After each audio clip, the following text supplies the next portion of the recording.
అప్రియాతి అప్రియమైన అపూజ్యనీయులైన China బావగారికి మీ బియ్యంకులు చేత్కరించుకుంటూ ఆయనది. కుసలము కాకరగాయలు ఏం లేవు. మీ దరిద్రాన్ని మా కంటగట్టాక మీరు క్షేమంగానే ఉండేడుస్తూ ఉంటారు. మా బతుకులే ఊహార మార్కెట్ల పన్న చండాలంగా తయారయ్యాయి. ఏనాడైతే మీ అమ్మాయి గారు ఎడంకాలు పెట్టి మా ఇంట్లోకి ప్రవేశించిందో గాని కరుణకుమారి గారు ఇల్లంతా ఆ రోజు నుంచి అల్లకల్లోలం చేసేసి అన్నిటికీ తాళాలేసి పడేసింది. మహా తల్లి సామాజిక న్యాయం కోసం ఎల్లప్పుడూ సమసమాజ సందులో సరదాగా తిరిగే మమ్మల్ని సామాజిక దూరం సింగినాదు అని చెప్పేసి మూకుముడిగా మూటగట్టి ఇంట్లో కూర్చోబెట్టేసింది. మీ ముద్దుల గారాలు దరిద్ర కూతురు 3 నెలలుగా ఇంట్లోనే ఉండి దోచక మొగుడు పెళ్లాలు తిట్టుకొని కొట్టుకొని తప్పట్లు తడాకులు అంటున్నారు. స్కూల్ లేక ఇంట్లోనే ఉంటున్నటువంటి పిల్లకాయలు అల్లర్లు ఆన్లైన్ క్లాసులతో మా బుర్రని మీరు తింటారే బొద్దింకల మాదిరి తినేస్తున్నారు. ఈ ఘోరాలన్నిటికీ కారణమైన మీ అమ్మాయి మీద ఒళ్ళు మండి లాగి పెట్టి ఒకటి కొట్టాలని ఉన్నప్పటికీ ఆ ములసొందరిని మేము తాకినా ఆవిడ మమ్మల్ని తాకినా ఏముంది ఆ క్వారంటైన్ కాస్త మాకే కదా ఆ భయంతోనే ఆ ప్రయత్నాన్ని కూడా మేము విరమించుకున్నాం. అసలు ఆమె తాకడం అనే వెర్రి ఆలోచనకి భయంతోనే కదా వణికిపోతూ చేతులు శానిటైజర్లతో కడిగి రుద్ది పాలకోవ మందంలో ఉండేటువంటి మా చేతులు కాస్త పోతరేకుల మందానికి అరిగిపోయింది.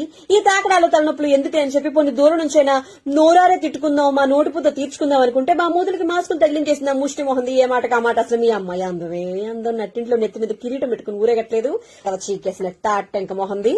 ఆవిడ గారు అడుగు పెట్టిన తర్వాతే ఓ పండుగ లేదు పబ్బం లేదు మాట లేదు మంచి లేదు సినిమా లేదు షాపింగ్ లేదు ఐసోలేషన్ లో క్వారంటైన్లు తప్ప వెళ్ళక బయటకు వెళ్ళినా ఈ వేసవిలో పీపీఈ కిట్లు ఆ మాస్కులు వేసుకుంటే కావేసిన మామిడి పళ్ళ మగ్గి చేస్తున్నాం.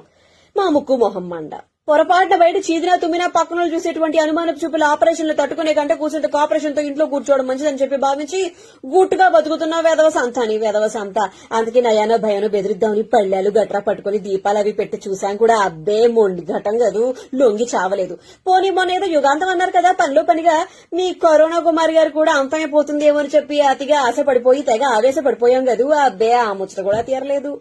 మాకంత అదృష్టం ఎక్కడిది. చివరికి ఏవో మాకు తోచిన ఆత్మ నిర్భరాలని చెప్పి ప్రకటించుకుని కాస్తంత ధైర్యం చెప్పుకుంటున్నాం. కానీ ఇక మా వల్ల కాదు బాబు ఆ ధైర్యాలు చెప్పుకోవడాలు. అయినా మొదటి నుంచి మీతో సంబంధం కలుపుకోవడం మాకు సస్యమీరా ఇష్టం లేదు.